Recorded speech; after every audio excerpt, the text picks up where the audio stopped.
Soundtrack.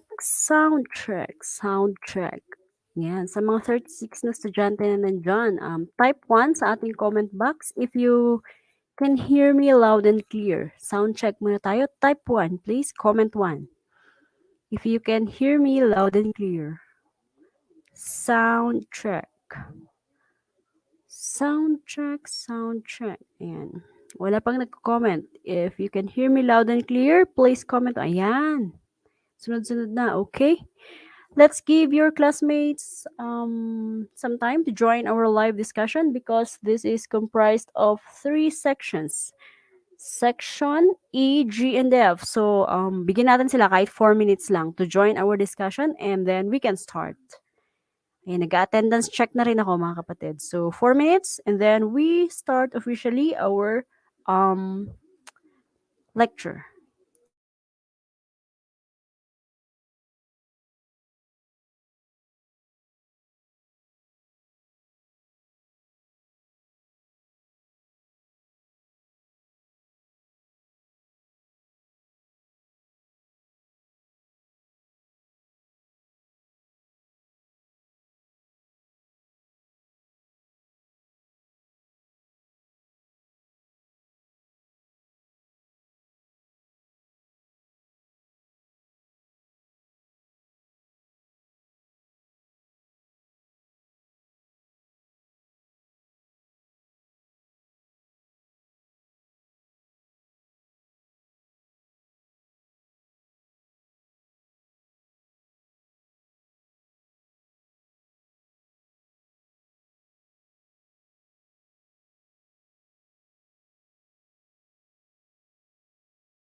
Ayan. So, ayan. I can see around 38 students. O yan, 42. Sa mga nagko-comment ng kanilang mga pangalan, clear yung instruction natin ha. Include your section because I will not be looking for your names on my list. Tatlong section kasi ito, E, F, G. 2E, 2F, tsaka 2G. Kaya kung pangalan nyo lang, hindi ko mahahanap hindi ko agad mahahanap yan pag nag-attendance check ako. Ayan, so kung sino yung mga nakinig, sino yung mga nakinig ng lecture from start to finish, sila lang yung pwedeng gumawa ng activities, okay? Maliwanag yan ha, na-explain ko earlier. Pag nag-attendance check ako, tapos nakita ko dito sa video na wala naman kayo, nag-attendance check lang kayo, hindi rin kayo pwedeng gumawa ng activity. Okay, so you have to stay with me until the end of my discussion. Again, yung mga nag-attendance check, ulitin ko, include your section. I'm not going to check your attendance if it's only your name appears. Include your section, ganyan, para maliwanag tayo. Mas madaling mag-check ng attendance. Ayan, so makikita ko pa rin later on kung sino yung mga mag-join sa aking discussion until the end of our, class discussion. Ayan. 1:11 na, so tapos na yung ating attendance check. We proceed with our lecture. Okay, so of course, this is CMP, Comparative Models in Policing.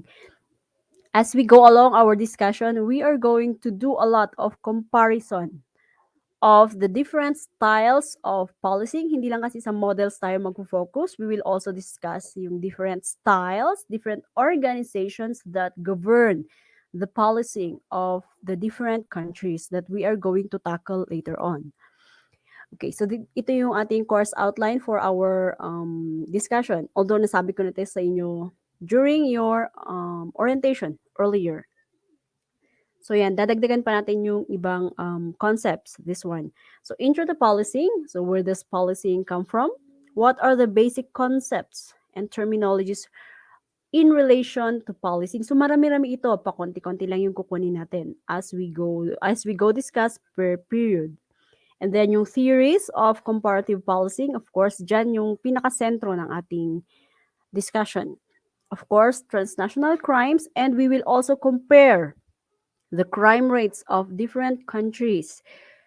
Last summer, when we had this subject, we didn't have enough time to compare yung crime rates ng a lot of countries. So yung kinompare lang namin usually is yung a lot of Asian countries.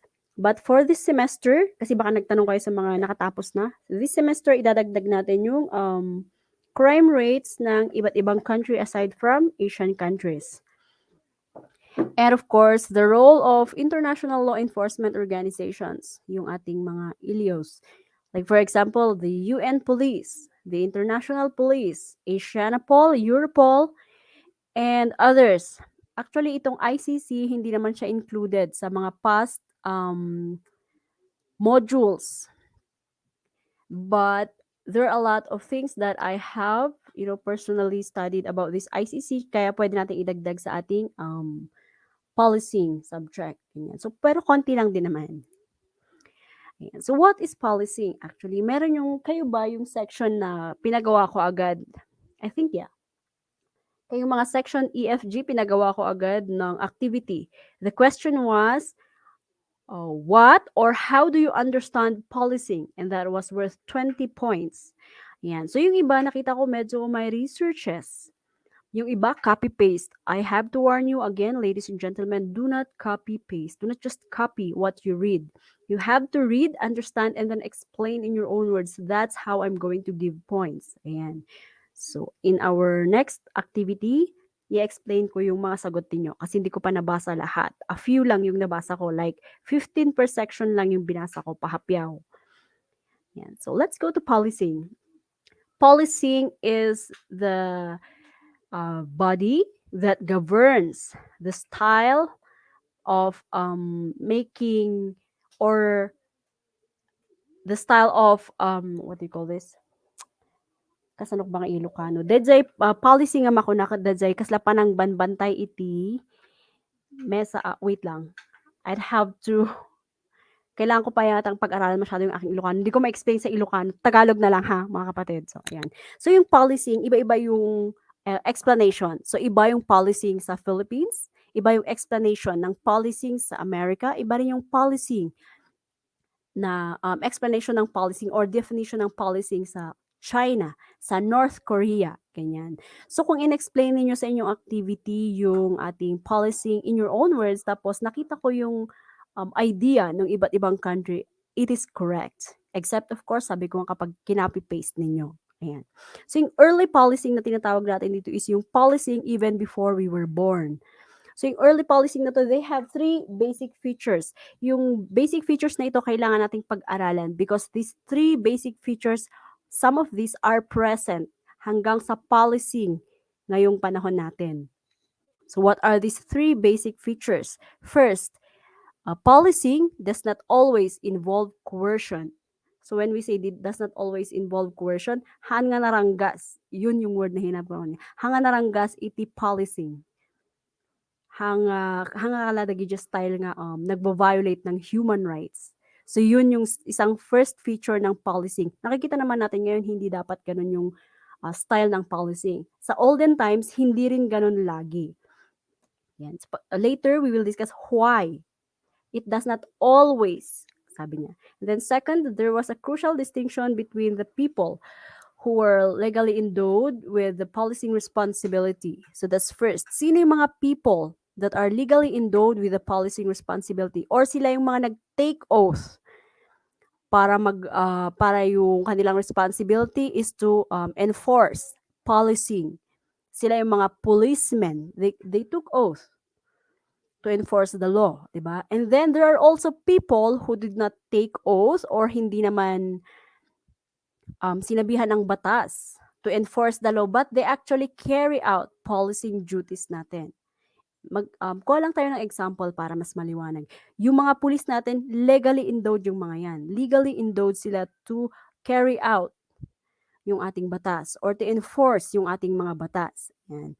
Ngayon naman, yung mga barangay tandads natin, hindi sila actually written by the law or mandated by the law to carry out yung policing duties, but they carry out a lot of policing duties like for example, doing foot patrol around the community, 'di ba? Yan yung may mga distinction between those two, okay? And then yung third na basic feature ng ating early policing is that lahat ng policemen before they performed a very wide array of tasks. Hindi lang enforcement of the law yung kanilang trabaho. One of their tasks is actually to throw out garbages. Can you imagine yung mga early policemen throwing out garbages? Firefighting. Sa ating panahon ngayon, magkaiba yung, there's a difference between BFP or the Bureau of Fire Protection because they do the firefighting, correct? And the PNP, who carries out the policing responsibilities. Earlier, yung policing duties ng mga policemen dati, they perform all of those. Ganyan. And of course, hindi lahat ng kanilang trabaho is to deter crimes, to prevent crimes, to control crimes. Mas marami pa silang trabaho dati. So you have to remember, ito yung three basic features ng early policing na makikita pa rin natin sa panahon natin ngayon. Okay. Time and time, I will check out kung sino yung mga nag-attend ha. There's 52 on my screen right now. Yeah, so let's go to the history of policing. A lot of people want to term it as history. I'd like to call it timeline of policing. Pero history pa rin yung nilagay ko kasi baka, magtaka yung iba. But this is okay. History of policing is okay with me. I'd like to call it timeline lang. So yung history of policing, tatlong era siya divided. Some books may have 4 eras of a history of policing. Pero for our discussion, for our subject this semester, we are going to tackle yung 3 na important eras. So yung first era is the political era. From the name itself, political era. Ayan. Kapag nahihirapan kayo mag-remember, ano na pala yung political era? From the word itself, political. So it has something to do with politics. Ayan. So in the United States, nagsimula itong political era. It started from the mid-1800s, ganyan, until 1920s or early 1930s. Yung political era na sinasabi nito is style of policing na yung police, they represent a certain politician. Let's take for example yung 51 states ng United States, 'di ba? Kasi doon nga nagsimula ito in the early times. 51 states yung United States. Let's take for example yung California, the very famous state of the US. Yung mga kapulisan ng California, they represent the local politician ng California or the governor of the California. Hindi nila nire-represent yung people, unlike us here, that the police represent the people, di ba? They have to represent the politicians. So kung halimbawa kung ano yung will, kung ano yung gusto ng mga local politicians o yung discretion ng local politicians, yun ang ini-enforce na batas ng kanilang kapulisan. There's no civil service system on how to hire these policemen, on how to train these policemen. Mga ganun. So walang batas dati during this political era on how these policemen are supposed to act, on how they're supposed to enforce the law. Kung ano yung batas ng politician na siniserve nila, yun yung kanilang sinusunod. Yun din yung policing style na ina-enforce nila sa neighborhood or sa mga tao. And then yung mga policemen during this time, they do not really serve the people. They serve only the politicians. Kung ano yung nakakabuti para sa politician, yun lang yung ine-enforce nila. And their officers during this time were selected for their political service. Ganyan. And they have to take their allegiance towards those politicians, hindi towards the people. Usually, pag nagtitake oath ang mga police, when they take oath is that they will take oath and they will accept the responsibility, di ba, to the government and to the people. During this political era, they will take oath only dun sa politician na isa-serve nila and it's not the people yung kanilang boss. Yan. So during also those times, nung political era, walang masyadong training yung kapulisan. Kung sino lang yung gusto ng politicians na i-hire as policemen, kung sino lang yung mga people na gusto niyang gawing police ng community, sila lang. With or without training. Ganyan. Okay? And then, during this era, medyo may kagandahan din naman yung political era kasi yung policemen, they go on foot patrol on the community. So, they do not have the police cars during these times. They do not have the bicycles. Parang yung panahon natin ngayon kasi may bicycle policemen na, di ba? In our place here in Baguio, we also have the horse patrol na tinatawag or the policemen who ride the horses when doing their patrol. During those times, they do not have this. So all of the policemen were on foot patrol. At ang kagandahan nito, nakikita nila yung buong community. They know everyone in the community. Ganyan. So they would know if there's a new face. They would know if there's a local crime that happened in this community. So that is something good out of this one. So meron sila yung innate intelligence or yung very good first-hand intelligence of the community that they are serving. Na-observe nila ito day by day. There's intimacy between the people of the community and these policemen, ganyan. Marami rin namang nagagawang kabutihan yung political era or yung pagiging foot patrol because yung mga policemen, hands-on silang makapagbigay ng social services or kung halimbawa may crime, hands-on din silang makakapunta ka agad. Hindi yung tatawagan mo pa yung police, malilate pa siya, gano'n. So, yun. Yung maganda about this political era. So, yan. And then, during this era though, limited yung supervision ng ating mga police.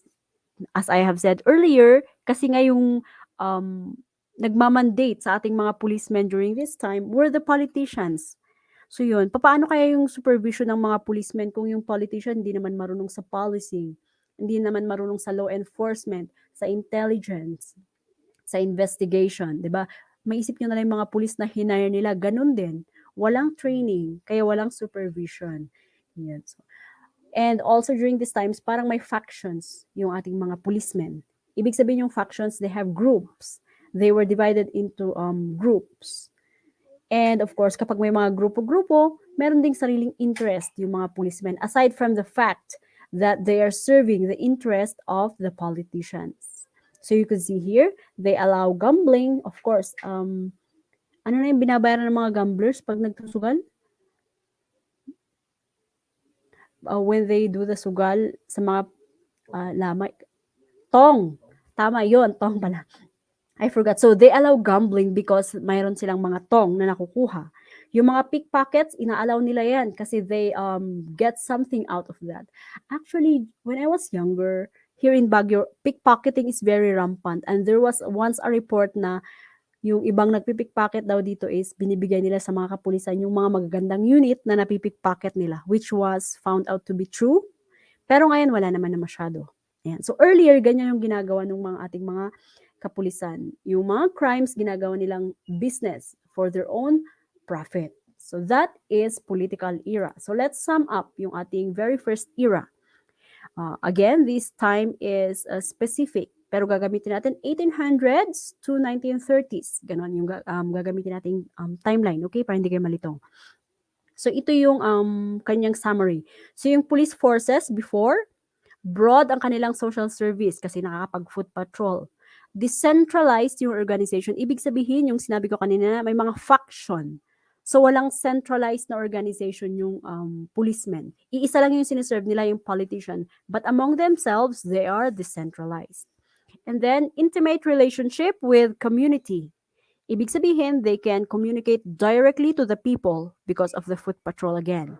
And then, of course, extensive use of foot patrol. Yung spoils system na sinasabi ko is, ano nakalagay dito is yung the style of the crime na inaalaw ng mga police that spoils everyone to can do just crime as long as you will serve this policeman. Ganyan. Yung civil service system na ito is not really, it's not really parang hindi siya na-enforce during this time. Pero dito nila sinimulan yung Pendleton Act which defines yung dapat may mga certain qualifications naman yung hina-hire na police. Pero during the political era, hindi ito in-enforce. And then of course, yung discrimination hanggang ngayon naman, during those times, very rampant yung discrimination. So, isipin natin, siguro walang pure African police officers. Meron man yung mga Afro-American or African-American officers, discriminated sila or they were not given the real job of a police officer. And yung women officers, they were not really given the job of being a policewoman. So, pang-office lang, usually, or pang paperworks lang, yung mga police women during this political era. Yes. Yan yung ating very first era, right? Political era. Our next era is called professional or reform era. A lot of books just call it reform era. Baka hindi nyo makita yung professional ha. Yung kinuha ko kasi yung professional na ito na term at a certain book na hindi makikita sa ibang book. So baka sa mga old modules na ginagamit ninyo is reform era, it's the same. Okay? So in this reform era, from the word itself again, it's reform, pagbabago. From the word itself, professional, nagiging professional. Yung style ng policing dito. So habang nag-i-end na yung political era, nagbabago na yung style nung what do you call this? Pag-train or pagkakaroon ng police forces. So we will call this political or reform era. And in this one, nire-reject na nito yung idea ng political era na kailangan mo pa ring i-serve yung politician. So, hindi na yun yung main focus nito. Nare-reform na yung system na yun. So, dito, nagkakaroon na sila ng styles of, what do you call this? Yung pag-hire ng policemen or nagkakaroon na ng visa, yung civil service system which follows a certain specific set of rules para ma-hire or ma-fire yung isang officer or ma-train yung isang police officer kapag na-hire na siya. So, hindi na sila nag-work para sa political leaders lang. They work for the law enforcement or for the government. And this one also sa ating reform or professional era, nag-introduce na sila ng mga policing practices, yung trainings or professional trainings or advancements nung mga police officers. Meron na rin silang management concept. So, slowly, nagiging centralized yung police organizations. Hindi na sila factions na lang. Meron na sila yung mga precincts. Meron na silang susundan dito na chain of command. Although, hindi siya masyadong ganun ka-structurized, nagiging mas maganda. yung style of policing in here. And yung police science, unti-unti na rin yung napag-aaralan. Halimbawa, yung fingerprinting or yung police photography, mga ganun. So there are also other programs that were incorporated in this professional or reform era, ganyan. And dito na rin, nagpo-form sila ng mga kanilang mga organizations. Unlike in the political era, wala kang organization na makikita doon. They just serve the politician, that's it, period.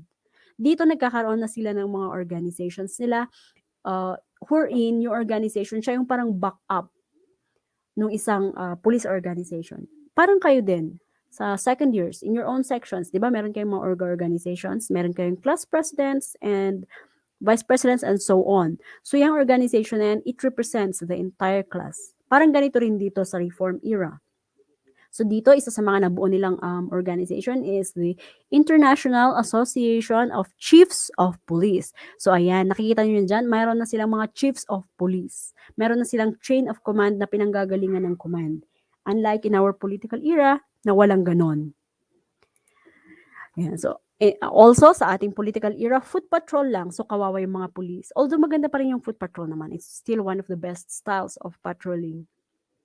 And in here, the radio car was introduced. So, meron na silang police cars wherein meron na silang mga blinkers na red and blue, ganyan. So, yung kinaganda naman ito, mas mabilis na kayong makapunta sa mga places, yung ating mga policemen. Ganyan. Tapos, pag nakikita ng people yung police car na dumadaan, ibig sabihin, there is the presence of the policeman. Ganyan. Tapos, symbol siya ng policing styles. Ibig sabihin, ops, nandyan ang ating law enforcement nagbabantay sa atin. Nandyan yung ating law enforcers na nag-enforce ng mga batas. So, ayan. Nagiging mas professional na yung ating mga kapulisan. Meron na rin silang mga equipment. Ganyan. Although, hindi pa ganun kaganda agad. Of course, hindi naman, kapag nagbabago, hindi naman kaagad, automatic na papalitan mo siya ng ganun-ganun lang at snap of a finger, di ba? Na mayroon na silang magandang radio, magandang car, although, meron silang pagbabago, ganyan. So, meron na rin silang mobility. As I've said earlier, they can go around the community easier. Yung power na tinatawag dito is not the power na sinasabi mong, oh, kakatakutan natin yung police. It's not. It's merely the presence of law enforcers. Ganyan. Conspicuous presence, automatic nakikita mo kaagad. Pag nakita mo yung police car, police yan. Ganon. Unlike the foot patrol, pag naglalakad dyan, titignan mo pa kung police ba talaga yung naglalakad or hindi. Ganyan. And meron siyang professional distance from citizens. Earlier, sinabi ko, maganda yung foot patrol kasi meron silang face-to-face na contact with the members of the society, 'di ba? In here naman sabi niya, meron ng professional distance from citizens. Ibig sabihin, medyo hindi na sila intimate masyado. But that is very good. Para malaman din ng mga people that, oh, these people are professional law enforcers. Hindi na sila yung pichi-pichi na lang na nagsiserve sa ating government. Ganyan. So, ito yung mga nangyayari nung professional and reform era. And of course, dito na-enforce na yung criminal law talaga. Doon nang gagaling yung police power, yung ina-enforce ng ating mga kapulisan, or the policing system is slowly governing the people. Yung policing system na nag-govern sa people is from a criminal law of the community. Hindi na siya galing sa isang politician lang. Tapos yung crime control, yung criminal apprehension, mas gumaganda. It's not just according to the will of one person, ganyan. Pero dito sa ating professional or reform era, kasi pagbabago pa lang to, lagi naman yun, di ba? Pag may pagbabago, meron at meron tayong question or meron at meron siyang parang negative side or parang meron at merong nakikitang pangit na side yung mga people. So ito yung isa, the subculture of us versus them. Yung us na sinasabi dito or minimension dito is the peopling of the community. So, it's the police versus the people, yung nakikita nung iba. Ganon. Kasi syempre, yung ibang mga policemen dito na trained, alam na nila kung ano yung dapat na i-enforce. So, nagdi-distance na sila ngayon from the people. 'Di ba? So, yung ibang people naman na sanay na gumawa ng crime, tapos hinahayaan lang, ito yung kanilang nagiging kultura or yung nagiging nalalagay sa kanilang isipan. Oh, so it's the police versus us in this era. But that's just the idea of or a subculture during this era. Hindi naman ito rampant, pero nagkaroon pa rin ng ganito. And, and in here, the police were the protectors of the status quo of the country. Of course, ang tinutukoy natin na status quo dito is status quo usually of the United States na country. Kung ano yung pinapalabas na batas, during that time, on the professional era, yun yung pinoprotect ng ating kapulisan. So kapag sinabi ng government nila, syempre pag dinedeclare ng government nila, halimbawa yung ECQ, let's take for example, example lang yun olden times naman ito ipoprotect yan ng mga police. They will enforce ECQ and then they will help the people to adjust to ECQ and the likes. So kung ano yung status ko ng country during this era, yun yung ipapatupad nung ating kapulisan. Parang hanggang ngayon naman, ito pa rin yung nangyayari, di ba? Parang kung ano yung dinedeclare ng government natin, automatic support yung mga ating kapulisan. Ganyan. Let's summarize yung ating reform era, although may mga ibang dito, may new idea tayong i-interject. Summarize lang natin yung reform era. Ayan. So, noong 1929, this was written by the Wickersham Committee. Parang this is based on the study kasi before. Na yung committee, nakita nila during the reform era, dalawa yung kailangang ma-reform during the political era. Para nung nag-start na yung reform era, ito yung parang pinaka-focus ng era na to. Police brutality. Ayan. So, during the political era, sabi ko nga, rampant ang pag-aalaw ng crime. So, that might have included yung police brutality. So, yan yung isang kailangang i-reform. Kaya naman sa reform era natin, nagkaroon ng training yung ating kapulisan. Nagkaroon sila ng advancement kahit sa management man lang. And then, the corrupting influence of politics. During the reform era, they tried so hard to end yung influence of politics sa mga kapulisan. Ganyan.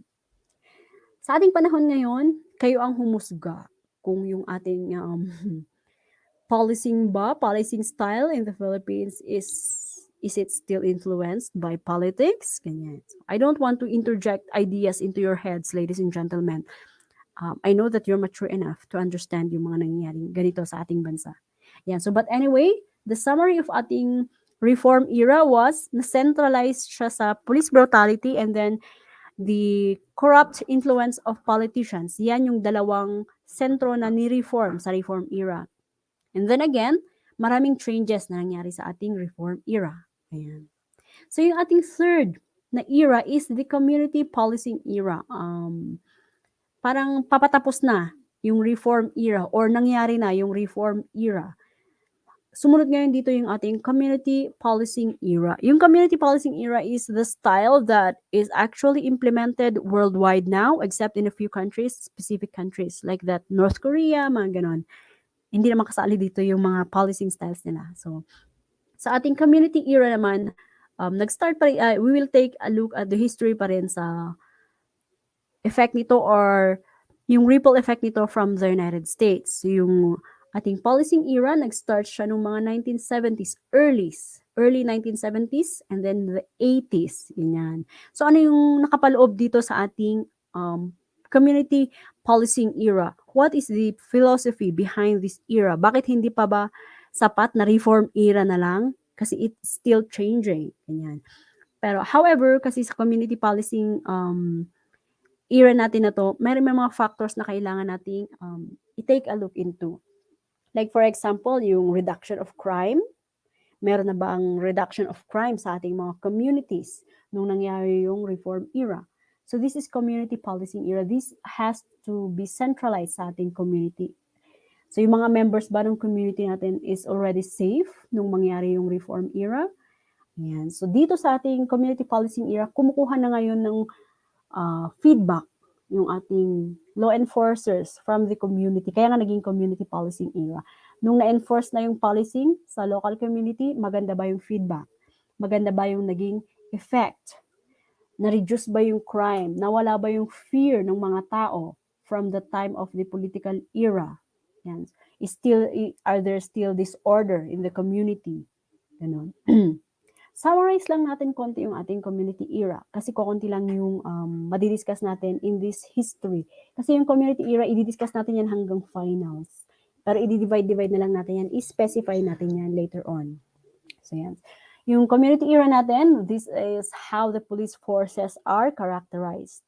Like for example, one, yung authority is coming from the community support, 'di ba? Yung batas natin nagawa yan in accordance with the community. Yung law natin na kasama yung ating kapulisan, ginawa yan in accordance with our community.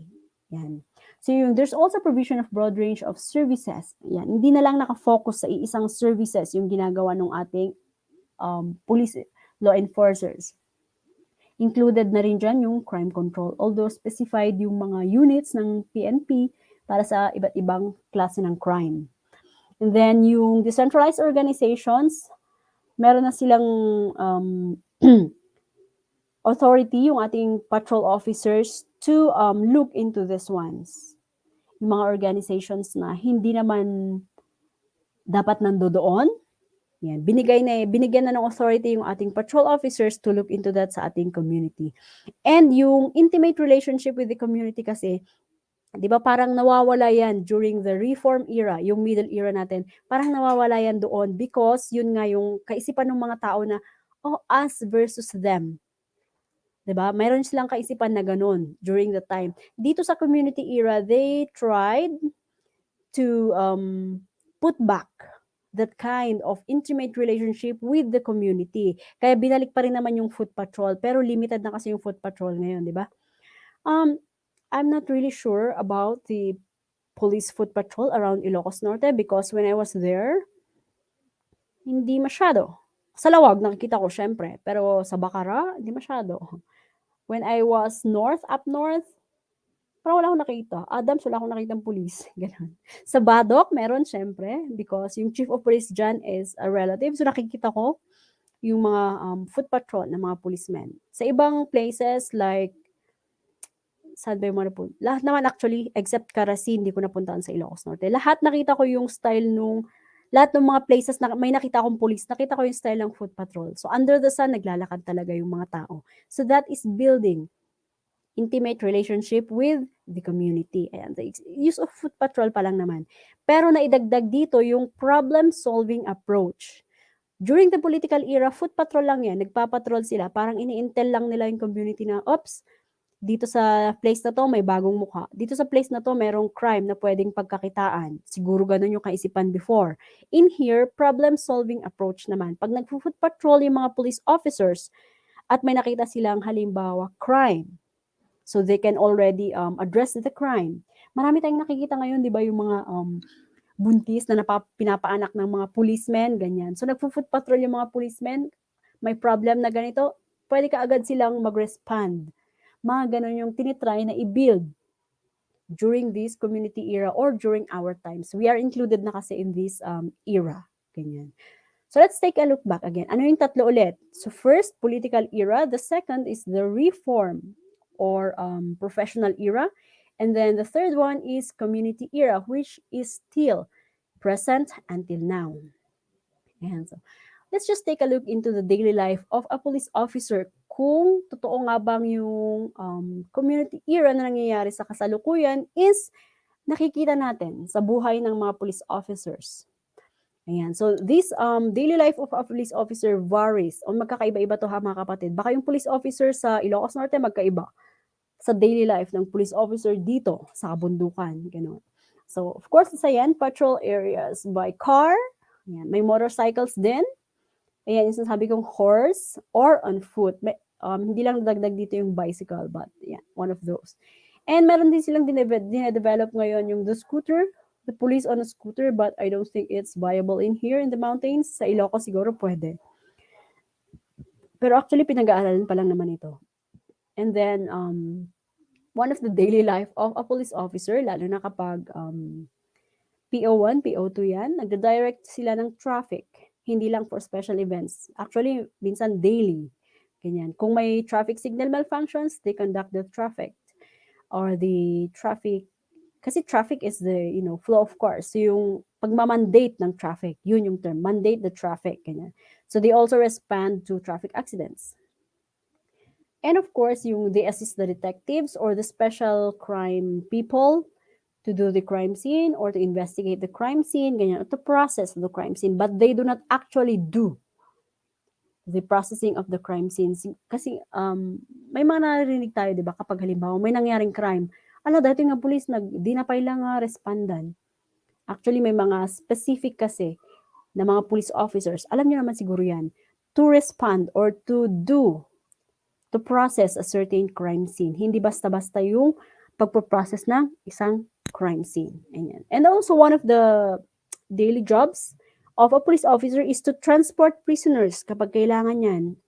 Hindi lang trabaho ng BGMP yan. They can actually ask for the help of the PNP para sa transportation ng prisoners and to serve arrest warrants or search warrants or subpoenas. So that is the daily life of a police officer. Now, let us take a look back into our, what do you call this? Community era. So yan. Sa ating community era, ganyan yung mga sinabi nilang characterizations. And then let's take a look at the daily life. Nakikita naman siguro natin na nandito nakikita na natin dito yung effect ng sinasabi nilang community policing era. So, yung ating police officers, law enforcers, yung style ng kanilang policing is nakafocus na para sa ikabubuti ng community. Ayan. And then, ito, yung history kasi nito, ancient policing, medieval policing, and early modern policing. Yan, yung division sa ibang books to. So, I saw this in one of the books. Tinignan ko yung online to ha, research online book. Yung history, yung ancient policing na tinatawag natin dito is during the political era. Ayan.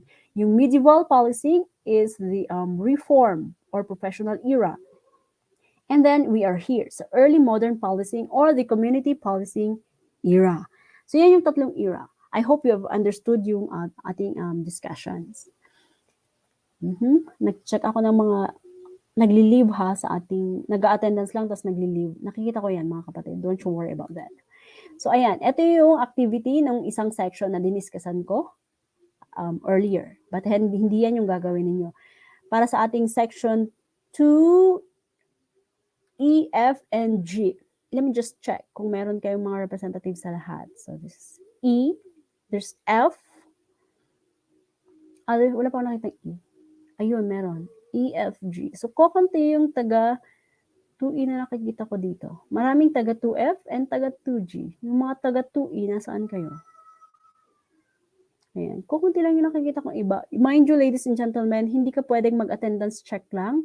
Leave the discussion, tapos gagawin mo yung activities. Sinabi ko na yan earlier, correct? Tsaka yung, kung nag-attendance kayo, nakikita ko yung time na nag-attendance kayo. Sinabi ko na yan earlier, ha? Mag-check lang tayo. Kahit mag-join kayo, like 10-15 minutes, pag nag-start ako ng discussion. Pero wag naman yung mga iyan, oh. Mga iba sa inyo, kaka-join lang. Ganon. Nakikita ko yan sa aking screen because nakikita ko sa aking StreamYard yan, mga kapatid. Yan. So, but anyway, let's go back to our, this one. Before I give you your activity pala mga kapatid, you can use the comment box. Do you have questions regarding our discussion? Hanggang dyan lang yung discussion natin na live. Kasi yung susunod na lesson nyo dito is offline nyo na mapapanood. Recorded na siya. So yan, can you hit the comment box? I'll wait for like a minute for you guys to key in your questions. Do you have questions sa ating discussion? Meron bang malabo? Or masyado ba akong mabilis magsalita? Please hit the comment box for your questions.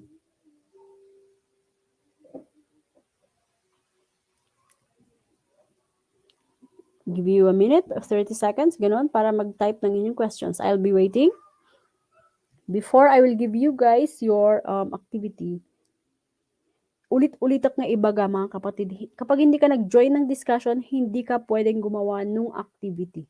Automatic ha, automatic yan. Absent ka na nga, hindi ka pa gumawa ng, hindi ka pa pwedeng gumawa ng activity. So, wag niyong ipilit na gumagawa ng mga activity yung mga classmates ninyong absent.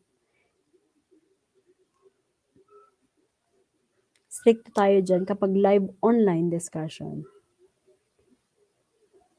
So, wala kayong questions? About this lesson? Madali lang yung pinaka-first lesson natin. Timeline lang ito. 'Di ba? So, wala kayong, you don't have any questions? Ayan, from student na si Coffee. Ayan, I like coffee and I'd like to have a coffee right now din. Kay Miss Coffee, I think wala daw siyang question. Sa iba, wala na rin kayong question, I think. Ayan, pinapatagal ko lang, no? But anyway, kasi baka may mga questions kayo or baka may hindi kayo naintindihan, ha? Kasi you'll have an activity. Ayan, so yung activity natin, bibigay ko na, ha? You take a screenshot of your activity and then do it on your own. Ayan, uulitin ko, do not copy-paste. Yung question kasi nandito mismo, yung sagot kasi nandito mismo sa aking discussion. But do not copy-paste.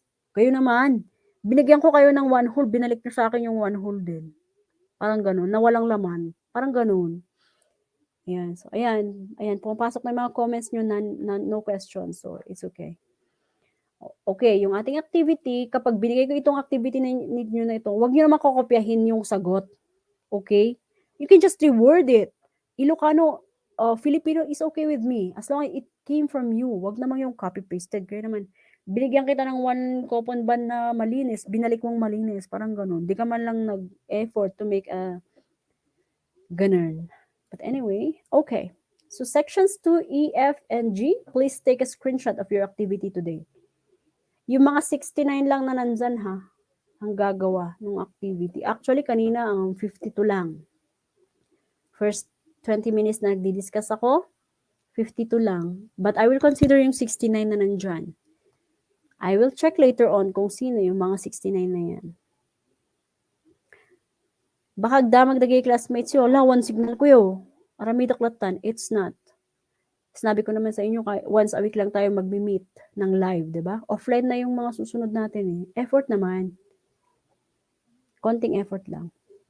So, habang nagsasalita ako, screenshot your activities, mga kapatid. Let me explain. Number 1, the question is, what are the 3 basic features? Yan, in-explain ko yung pinakaunang-una. Define the main ideas. Ano yung main ideas ng isang, like feature A, feature B, feature C? Ano yung main ideas ng isang feature na to? Expound, ha, expound. Baka isang sentence lang, tapos akala nyo correct na. Expound nyo naman. Ayan, yung number 2, yung sinasabi ko kanina, do not copy what's in the lecture. According to the lecture though, comparative table natin. Compare nyo lang yung anong naintindihan ninyo during the political, professional, and the community policing era. Ano yung i-compare natin? Yan, number 1, time period. Ano yung characteristics ng bawat era? Saan nakafocus yung bawat era? Ano yung problems ng bawat era? Ganun. Blurred ang alin, mga kapatid? I-adjust yung quality. Paki-adjust nyo yung quality natin. Doon kayo sa, kapag kaharap nyo yung mga screens niyo, ha, mga kapatid, this one, may 3 dot dito sa taas. Right, upper right corner, may 3 dot dito. Ayan, adjust niyo yung quality. Ayan, click nyo dito. Tapos, nandyan yung mga style ng, ano tawag doon? The pixels. Yung sizes. Ayan. Bakit gano'n nagbo-blurred pag yung activity yung pinapresent ko? Wait a minute. Ayan. I-click yung mga kakabsat, upper right corner. At dati talong nga dots dita. Pindutin nyo yan and adjust. Yung quality. Ayan. Pa-comment ha kung nakikita nyo or hindi pa rin. Ayan. Makita yun ba? Ma-screenshot yo? Gagayam?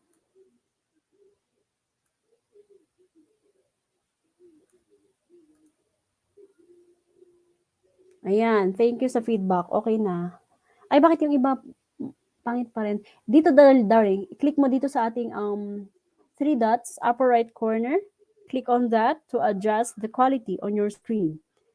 And syempre, iba-iba rin tayo ng cellphone. Ako nga din, old model na yung cellphone ko. Ang bilis magpalit ng Samsung ng model, nakakaano. Ganun. Ayan. So, ayan pa rin. Ay, oo, naiintindihan ko sa iba ha, na oo nga naman yung mga naglo-load lang, nagde-data lang, magastos talaga yung live online discussion. Nung nakita ko yung schedule ko, na twice a week ko kayong imi-meet, it's better for me. So, yung susunod natin dito is offline na ha, naka-record na siya. So, hindi nyo na kailangan mag-live. During those times, mag-iwan lang ako ng activity. Ang attendance check ninyo is yung activity. Ayan. So, you can just watch it on your own time. Para naiintindihan ko na yung this one is, yan, gasto sa load. Yung iba kasi pag nagdi-discuss ako sa Zoom, nawawala yung signal nung iba sa Zoom. I have tried that last semester, mga kapatid. Sobrang, ewan ko, sa Zoom, nahihirapan yung ibang mag-join. Ayan. So, na-screenshot nyo na. Oh, naging 71 na tayo. Napapatapos na tayo, ah. Again, sabi ko, yung mga nag-attendance check lang kanina, yun lang yung mga, again, yun lang yung mga mag-activity. Take note of your due date. Ayoko sabihin namang, ano yung isang term yun? Deadline. Kasi kapag deadline, wala nang susunod doon. Siyempre, i-check ko pa yung mga yan, kaya hindi deadline yung tawag dyan. Due date na lang, sabihin natin. Ngayon din, mamayang 6 p.m. Ha? Section E, Section F, Section G. 6 p.m. nyo isasubmit sa akin ito. Bakante ng iba sa inyo or lahat kayo, bakante nyo hanggang mamayang 6 p.m. So after this, do this and then submit na kaagad. This is activity number 2. Ay, bakit siya number 1? Let me change that. This is activity number 2 na, di ba? Para sa inyong section. Kasi may ginawa na kayong una. Yan. Ayan, di ba? Two-way pa rin yung communication natin. Nababasa ko pa rin yung mga comment ninyo. Okay na. Tapos na yung iba, okay na. So, ayan, mga kapatid, para hindi na kayo, sayang naman sa mga naka-data lang. Okay na. Pag na-screenshot nyo na, okay na. Ito na yung end ng discussion natin today. Yung susunod dito, offline. Popost ko na lang sa ating mga FB groups, okay? So, ayan, thank you everyone for joining. Sasabihin natin ito sa sa group page. Pero antayin nyo yung post ko na comment your activity number 2 here. Antayin nyo muna yon. Give me 10 minutes or 15 minutes after ng discussion natin na to. Ayan. Makikita nyo naman. Picturean namin. Yes, ganun pa rin yung gagawin natin. I'd like to see how you write. Mga ganun. Ayan. Para yung may mga naglo-load sa inyo, kawawa naman. End na natin yung broadcast natin. Ito yun na yung activity niyo for today. Submission is today also. 6 p.m. Awa man ti agdrarasason nga, kwayo tay signal, kasjay, naawan silaw, kasjay. You have like 1, 2, 3, 4 hours to do this kind of activity. Ganun.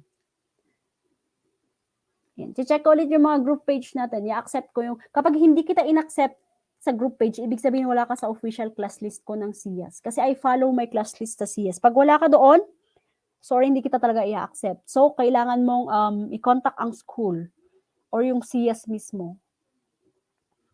Okay, hindi ako pwedeng magpalit ng schedule eh. School lang gagawa nun. So, ayan.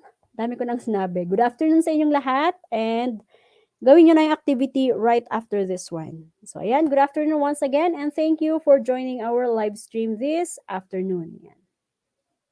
Activity number 2 to ha. Prelim activity number 2. Okay. Thank you everyone. Do your homework na.